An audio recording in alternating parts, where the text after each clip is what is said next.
E aí, o inferno pode ou não pode prevalecer sobre a igreja?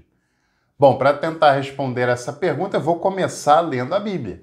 Vou começar lendo o livro de Mateus, capítulo 16, versículo 18. Claro, quando eu faço essa pergunta, você já sabe que é esse versículo que eu estou me referindo.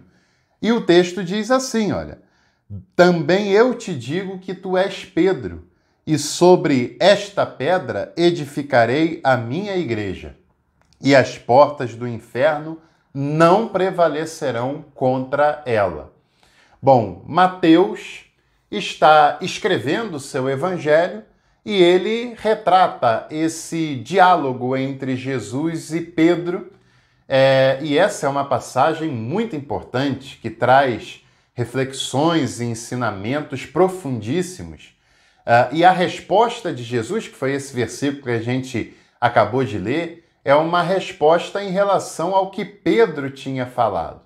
O início desse texto mostra Jesus perguntando sobre o que as pessoas pensavam a respeito dele, e aí eles dão algumas respostas e tal, e aí Jesus faz uma nova pergunta: e vós, o que dizem que eu sou? E aí o apóstolo Pedro, ele se levanta e diz: tu és o Cristo, o Filho do Deus vivo. Tu és o Salvador, o Messias, o ungido, que é Filho de Deus, é o enviado de Deus à terra para trazer a salvação. Jesus fica impactado com essa resposta de Pedro e diz: bem-aventurado és tu, porque não foi a carne nem o sangue quem te revelou, mas o meu Pai que está nos céus. E aí vem o versículo em questão: e eu te digo que tu és Pedro.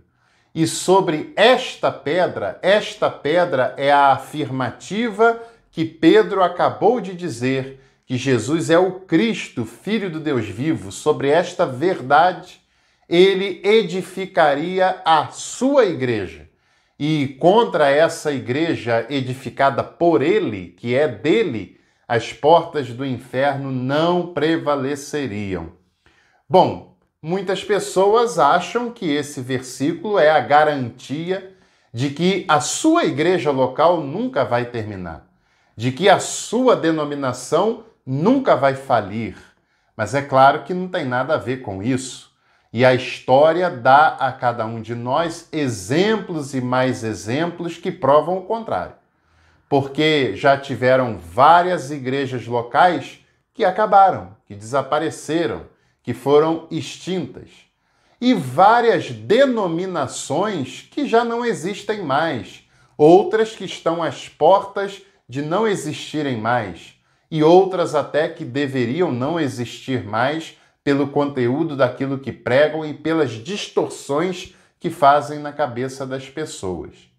Bom, na verdade, esse texto não é garantia de que a igreja, instituição, organização, localidade vai continuar para sempre. Não é isso. Até porque, por exemplo, quando a gente olha para o texto do Apocalipse, aquelas 7 igrejas não existem mais. Boa parte das igrejas do Novo Testamento são inexistentes. E em muitos lugares do mundo, o cristianismo foi praticamente varrido de lá. Por exemplo, o norte da África, que foi uma região de um cristianismo pujante na antiguidade, hoje o número de cristãos naqueles países é muito perto do zero ou é número bem inexpressivo. Pois é, a sua igreja pode acabar, a sua denominação pode chegar ao fim. E muitas vezes não é nem acabar do ponto de vista de zerar mesmo a membresia, não ter mais, fechar as portas, ou ela pode se tornar absolutamente irrelevante, inviável, completamente isolada da sociedade, pode se transformar num mundinho pequeno, limitado e isolado do ser humano, da sua vida na concretude. Isso também é uma igreja que se torna inviável. Porém, a questão maior dessa passagem é o que Jesus está dizendo sobre a sua igreja.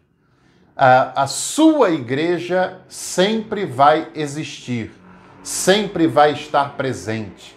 Ainda que muitas vezes essa igreja seja anônima, não tenha templo, não tenha denominação, não tenha placas. E isso você pode pensar o contexto que for. Em muitos lugares do mundo não tem denominação, mas tem seguidores de Jesus. Pois é, Jesus não abriu igreja como a gente conhece, e você sabe disso. Jesus deu início a um movimento comunitário, informal, de serviço, mútuo uns aos outros, de acolhimento, de perdão, de inclusão, de transformação de vidas e de caráter, de renovação das expectativas, da esperança. E esse movimento baseado no amor, motivado pela fé e tendo a esperança como alimento, esse movimento jamais será derrotado pelo inferno. Jamais será derrotado pelas circunstâncias do mundo, seja na época que for. Jamais morrerá essa chama inaugurada por Jesus, que sempre esteve lá, ainda que para estar lá tenha que ter tido muita resistência, muita força, tenha que sofrer muito, mas ela estava, está e estará lá. Agora, é interessante a gente pensar sobre as portas do inferno não prevalecendo. O que o texto bíblico quer falar com isso? Quase todo mundo, quando lê, quando recita esse texto, tem na sua mente o inferno cristão, entre aspas. É claro, o inferno não é um desejo cristão, embora muitas pessoas acham que é, né? Tem muitas pessoas que têm um desejo enorme de falar do inferno, de falar dos demônios, de falar do diabo, de mandar pessoas para lá pelos menores motivos que sejam. Para muitas igrejas, o centro da celebração gira em torno do inferno, ainda que seja para contrariá-lo, mas pouco se fala de Jesus e do seu evangelho. Para muitas pessoas, parece que a boca enche de água quando fala que Deus vai mandar pessoas que fazem isso, aquilo outro para o inferno. Enquanto que a Bíblia diz que o desejo de Deus, de fato, o que faz, entre aspas, os olhos de Deus brilharem, é que as pessoas se salvem, é que as pessoas o encontrem, é que as pessoas o acolham, é que as pessoas sejam transformadas. Mas o que faz os olhos de muito religioso brilhar é o anúncio de que vão para o inferno, sendo um anúncio que não foi proposto por Jesus, que o seu anúncio é a boa nova. Isso é evangelho. Boa notícia. Notícia boa, agradável, é novidade e é notícia de vida e de salvação.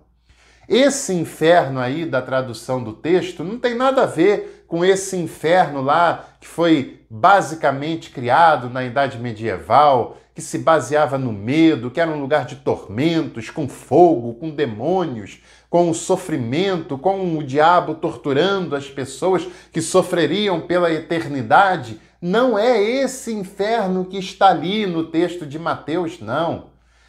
A palavra original para esse inferno é Hades.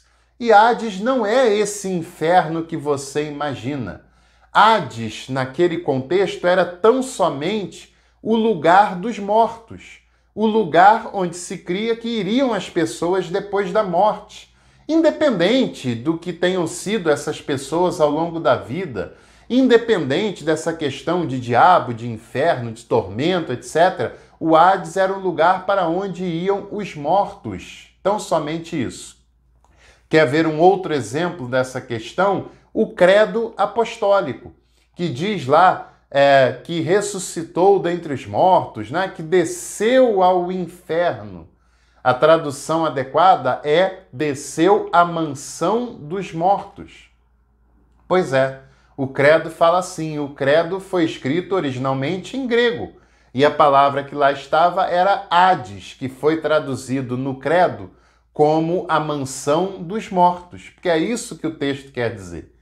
O que Jesus está nos ensinando nessa passagem não é um dualismo não é uma guerra entre os crentes e o diabo, o demônio, o inferno, nesse sentido medieval. Não é essa a proposta de Jesus.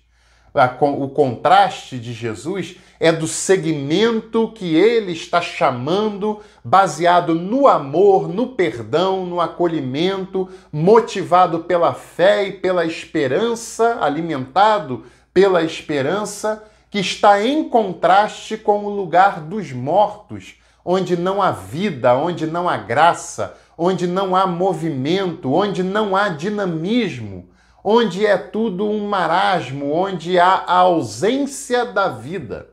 O que Jesus está dizendo é que em relação ao seu segmento, ao segmento baseado no amor, motivado pela fé, alimentado pela esperança, a antivida não vai prevalecer.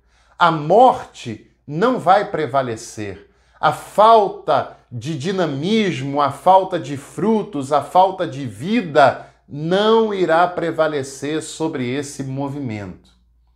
E aí muitas igrejas fazendo guerra contra algo que elas nem sabem exatamente o que é e deixando de viver a essência do cristianismo. Quer vencer as forças diabólicas? É só viver a essência do cristianismo proposto por Jesus, de amor, fé e esperança. O cristianismo de acolhimento, de serviço, de simplicidade. Ao viver isso, você vive o que foi proposto por Jesus e você vence o inferno, seja ele qual for. Porque para isso se manifestou o Filho de Deus, para desfazer as obras da malignidade. E você desfaz essas obras em seu nome, vivendo o que ele propôs. Então, o que Jesus está dizendo é que sempre haverá pessoas que manterão a fé, que manterão a esperança, que manterão o amor, apesar do esfriamento de tantas e tantas pessoas e também de tantas instituições religiosas, e que o seu segmento será sempre um segmento de vida, de frutos, de dinamismo, de movimento, e que não será vencido pela morte, pela não-vida, pela desesperança, pelo esfriamento total. É isso que Jesus está propondo. Agora, por falar nesse tal inferno aí da Idade Medieval, que muitos têm na sua mente hoje em dia, que dão ênfase a isso, será que esse inferno não tem prevalecido sobre muitas igrejas e sobre muitas denominações? Será que as forças da maldade, será que o diabo não tem prevalecido sobre muitos segmentos que deveriam ser segmentos de Jesus por se chamarem igrejas? Toda vez que uma igreja, que uma comunidade vive na guerra uns com os outros, toda vez que uma comunidade se torna intragável na sua sociedade, na sua comunidade, no seu bairro, toda vez que pessoas passam pela porta da igreja e pensam que ali não é um lugar para ela, toda vez que uma igreja se esquece do serviço para viver a ostentação, toda vez que líderes religiosos ganham quantias inimagináveis de dinheiro por causa do ministério, enquanto na sua comunidade tem gente passando fome e sem trabalho, todas as vezes que uma igreja se alia a um projeto político de poder, porque tem interesses e tem uma construção de poder a ser feito em detrimento daquilo que o Evangelho nos chama, tudo isso e mais um pouco são sinais de que o diabo tem prevalecido contra essas lideranças, essas denominações, essas igrejas. E isso é lamentável, porque muitas pessoas pensam que a evidência do prevalecimento do inferno é apenas quando uma igreja acaba. Não, não tem nada a ver com isso. Nada a ver com isso. Mas todas as vezes que uma igreja, seja ela qual for, local, denominação ou regional, etc., quando ela se alia ao que foi proposto pelos poderes deste mundo, ao que foi proposto pela injustiça, pela maldade, pela exclusão, pelo distanciamento da vida real, todas as vezes que ela se alia a isso, ela se afasta de Jesus, ela se afasta do seu evangelho, e aí é um sinal de que a maldade tem prevalecido contra ela. Que sejamos nós seguidores de Jesus, seguidores do seu evangelho, e que a não-vida não prevaleça, e que a vida gerada por ele e apenas por ele, a vida gerada pelo amor, pela fé, pela esperança, seja pulsante em nós e nas nossas ações a cada dia.